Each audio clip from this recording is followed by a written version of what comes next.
is to have the chance to hear our panelists, and I would now like to welcome our panelists, and I am introducing them not by alphabetical order, but by order of origin. Carlos Vives, like we said backstage, is also being a Venezuelan actor, which was one of his first jobs, but Carlos is the kind of person that needs no introduction. Carlos is a very important musician from Colombia, a musician who has transcended borders and is the heart of this exercise, the healing power of music. Well, thank you, Dr. Zaraga, for your kind remarks. I would like to thank Mark for being with us here today, and I want you to know, Mark, that when one reads much of Colombian literature by artists from Valle del Cauca or from the Atlantic, we start to understand the impact of Puerto Rican salsa music on us. And today it is a part of our national music, and that is something that gives us a clear understanding as to Colombia's musical diversity, which is very broad, and salsa has a very important role to play in our national spirit, not only in the Caribbean, but in the Pacific as well. For us, it's very important. Mark Johnson, thank you.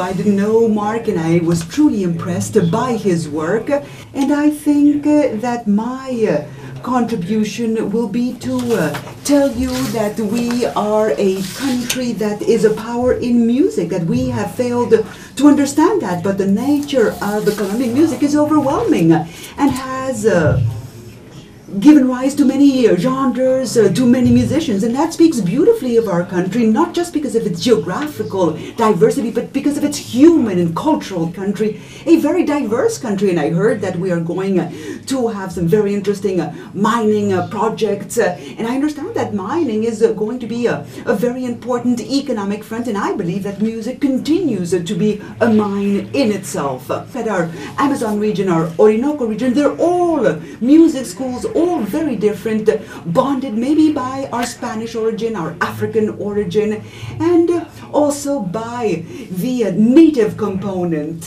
Dr. Azcárraga, I'm sure you know that Mexican music is a part of our national music. I don't know a single Colombian who doesn't know how to sing a ranchera song.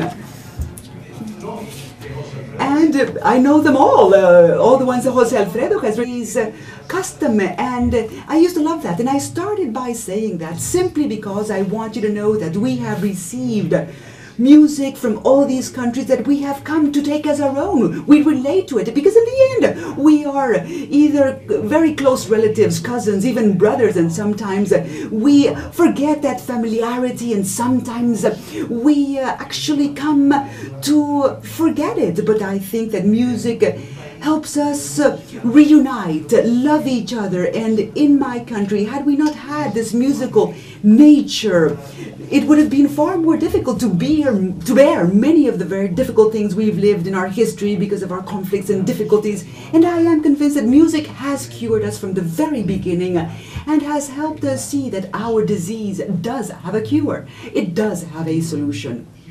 And I personally, and my personal project, is one that I just didn't wake up one day and decide to be famous, or wake up one day and decide to be rich, nor did I suddenly decide